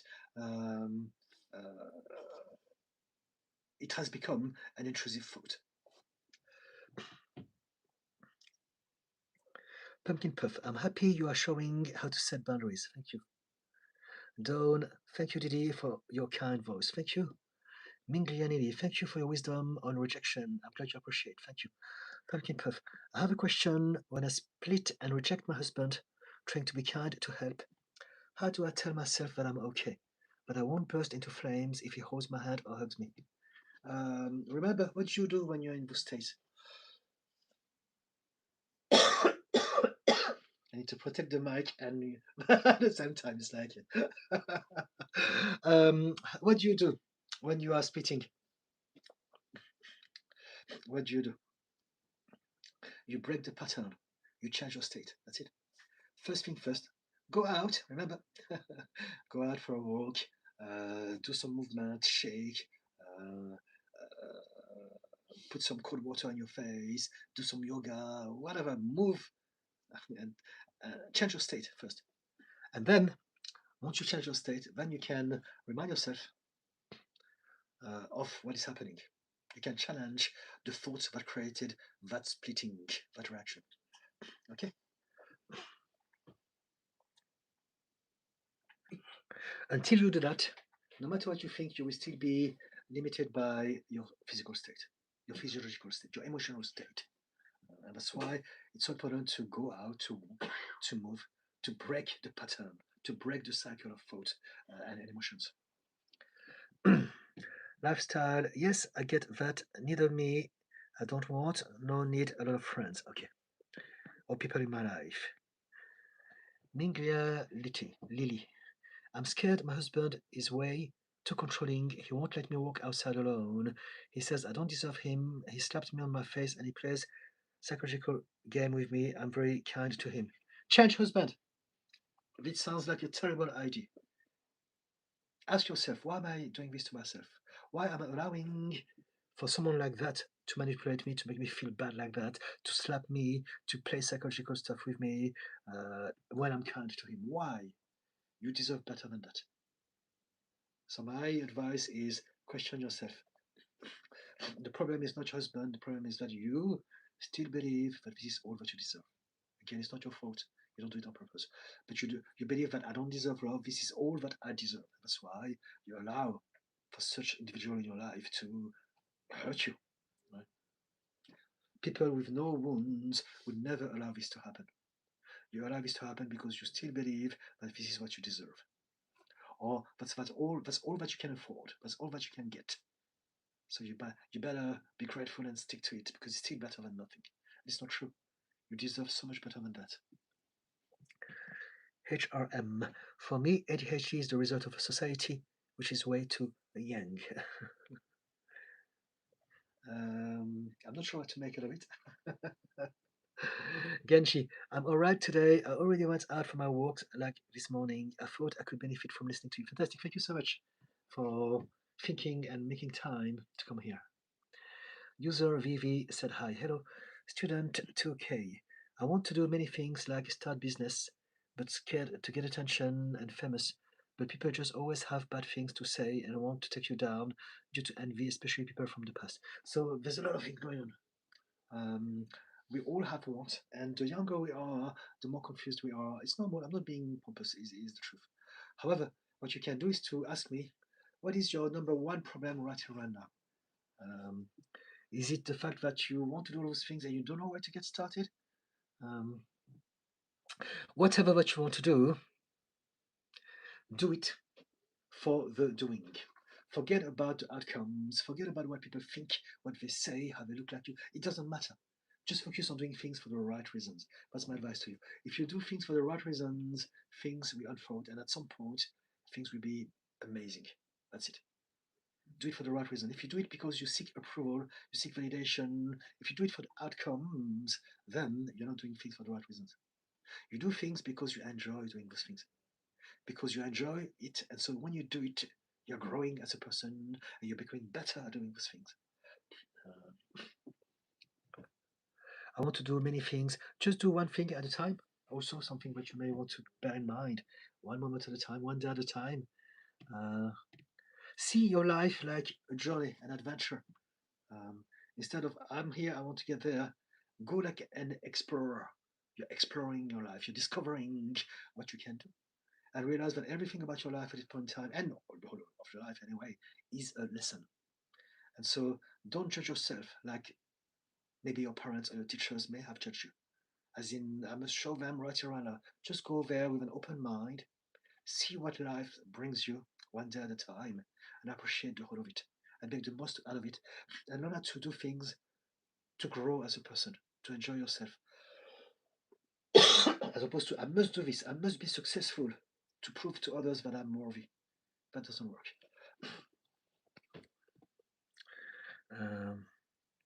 Yes, people have bad things to say. It will happen. It doesn't matter. Because some people have bad things to say. Some people have good things to say. Some people, most of them, have nothing to say. It does not matter. Redirect your energy on you doing things that feels right for you now. One moment at a time. User Vivi. I'm worried and full of anxiety. I may lose my job potentially. They're investigating. Okay, do you want to tell me more about your situation? Student 2K. I want to reach out to old friends, not spoken to them long time. We might not even be friends, but I want to ask, but mine keeps making worries. Okay, so the best thing to do with worries is to take the action. If you take the action, then you know that you've done everything in your power to deal with that thought. So then you don't need to worry anymore. Then you can choose to do something else with your mind. Again, I talked about it at some point in this live stream, but when you are facing this sort of situation, you always have three choices. You can either do something about that thought, or you can accept that you cannot do anything about it for now, or you can think about it and suffer from it. You always have that choice each moment. So take action on it, and then once you have taken action on it, if you can't do it anymore, then accept. I've done my best for now. I'm going to chill. I'm going to do something that I enjoy and not think about it. And then wait. Time is in charge of everything. But if you think about something without doing anything about it, that's what creates suffering. Pumpkin Puff. His love language is physical touch, so he always reaches out after and my brain goes full panic mode because I'm not myself at the time, and I think it's hurting him because I'm rejecting his help. Yes, so you said to yourself, because I am not myself at the time. And so that's why we need to come out and walk and break the pattern. You are not yourself, indeed. You are the hurt child that splits, that understands the world only in right or wrong, black or white, true or false, all or nothing, love or hate. And so your solution is that simple. Snap out of that state. That's all you need to remember. As long as you stay in that state, there's nothing you can do. Nothing. One more time, nothing. You have to change your state first, always. As long and until you have accepted that, you will still suffer because you are not able to. In that moment, you are the child that is hurt, and you don't have the power or the ability to think clearly. You're only reacting emotionally. And so, snap out of it. Stand up, walk, go for a walk, shake, jump, again, stretch, whatever. Move, break that pattern, breathe mindfully, whatever that works for you. Do some EFT tapping, uh, give yourself a hug, do something that works for you, that resets your state, and that's when we can start talking, right? Does it make sense, Pumpkin Puff? Are you starting to get it? I know it takes time, and I know that we had those conversations before. Michael, good day. I always like your videos. Thank you. I assume you're from somewhere in the southern hemisphere. Pumpkin Puff. Also, I hope you're feeling okay. Are you getting sick? Yes. I think it's similar to COVID. It's like a chest infection, and it's getting better today. But last night I was having some moment of dizziness, and that reminded me of how I felt when I had COVID a few times in the past. So living in London, I'm not surprised. My husband was very sick lately. Now he's on antibiotic, and yeah, maybe he give it to me, or maybe I contracted it at the gym. I go there often, and gyms can be filthy, full of germs and people with all sort of stuff. That's the way it goes.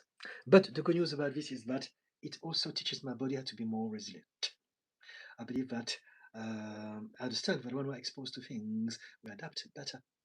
If we lived in the countryside where the air is always fresh, probably someone who's been there all their life, if they had COVID, it would be much more difficult for them to deal with that than someone who lives in the city and has been exposed to a lot of germs and bacteria all of their life.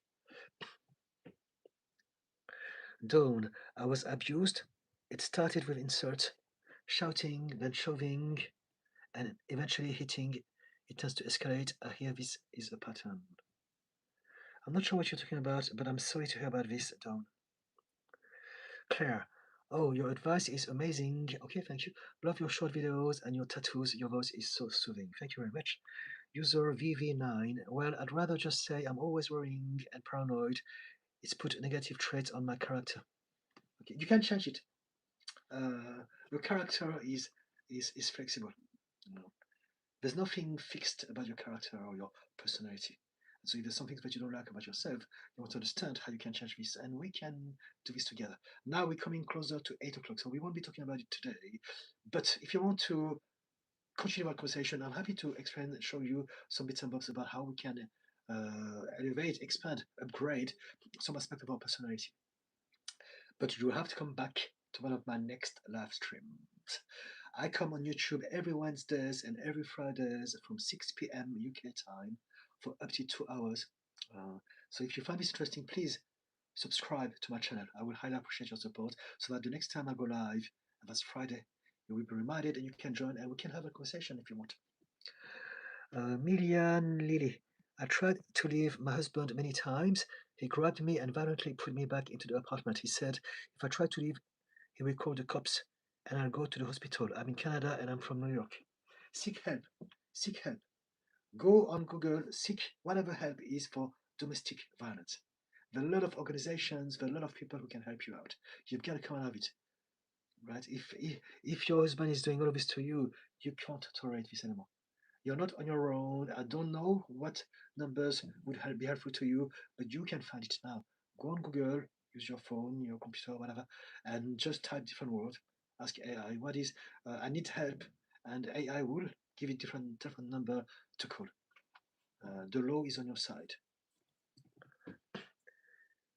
Minglia Lily, I want to go back to my family in New York. I have no friends in Canada ever. Okay, so please do something about it. Get some help. Student, what did you catch? I'm not sure. I think it's something like COVID or some flu, or I don't know. It's like a chest infection. There's a phlegm and there's a moment of dizziness. But it's getting better. In the past, sometimes those things would last weeks and would really be debilitating. I would have fever, I would be trembling. In this instance, it was very, very light, and I like to believe that that's over. But tonight, I'll go to the gym, squat heavy, and I'll be back to normal after a good night's sleep. Adam Lucas, do you consider folks having a kind of addiction to social media or adult content more of symptoms or just a deeper problem or actual problems on their own? And how do you typically approach those? I'm going to briefly talk about it because it's 8 o'clock now.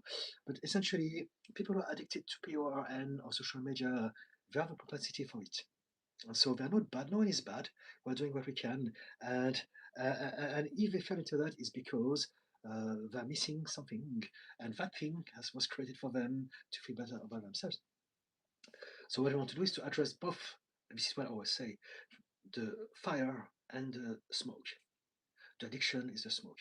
The fire is the reason as to why we are so easily prone to addiction. I will talk about it next time because I've got to go. I need to read the last comments, but please do subscribe. I would love to talk to you about this. I used to be addicted to all of these things and more for 38 years of my life, and I'm now super happy and free. And so I can really help you with that. But you get to come back on the next live stream, please, Adam. Genshi, I wish you health and a speedy recovery. Thank you. Minglian Lily, everyone in Canada gives me dirty looks. No one would help me when I asked for help to leave my husband. That's why you need professional help. There are some phone numbers that you can call, and there are people who deal with those sort of things. There are always hope, and people. It's for you to find them. Dawn, lady from Canada, I hope that you're okay. Yes. Adam Lucas, also thank you so much on answering questions. And yes, that on me, on that question related to depression. And I've been trying to get it out more, but I feel like I'm spinning in circles and get stuck. I'm so sorry that you're coming so late. I've got to go. But if you come back earlier. I start from 6 p.m. The sooner you are, the more I can talk about whatever you want to talk about. And I would love to help you with that. But I've got to go. Pumpkin Puff, yes, you are making sense. Sorry, I know it sounds repetitive. No, it's not. It's part of the process. But I want you to realize that it's repetitive, so that at some point you remind yourself more and then you apply, right? Anthony Stokes, thanks again, bro. Thank you. Minglia Ninni, thanks again for responding to me, of course. Pumpkin Puff, oh no. I hope you get better soon. It can be awful, but hopefully you aren't sick for long. User VV9, seasonal bug, maybe. Yes, maybe. Pumpkin Puff, thank you, Didi. I will work on moving till I'm myself again. Have a good evening. Thank you. Dawn, thanks, Didi. Thank you, guys. I love you all. I am both on TikTok and YouTube, but I spend more time on YouTube. So make sure to subscribe if you haven't yet. I come live again every Wednesdays, every Fridays, and I do long form videos as well. I haven't for a while, but I've got quite a collection. So check out my long form videos. There may be things that you may find useful in my long form videos. Also, I wanted to say thank you, guys. I just reached 10,000 subscribers overnight, so I'm very happy. It's a nice and round number. 10K, yes. And finally, if you need more details about me as a therapist and coach, there should be a link to my website on my bio. Other than that, if you have any comments, just put in my post. If you have any queries about things that you would like me to talk about in my videos, ask me. I'm happy to do stuff for you guys as well. And that'll be it for now. I'll see you hopefully maybe Friday, 6 p.m. if you happen to be around. Dawn, thanks, Pumpkin. Woohoo, 10K sub. Yes. Guys, take care. Look after yourself. Remember to be kind to others if you can. But if you can't, at least be kind to yourself. I love you all. Bye-bye for now.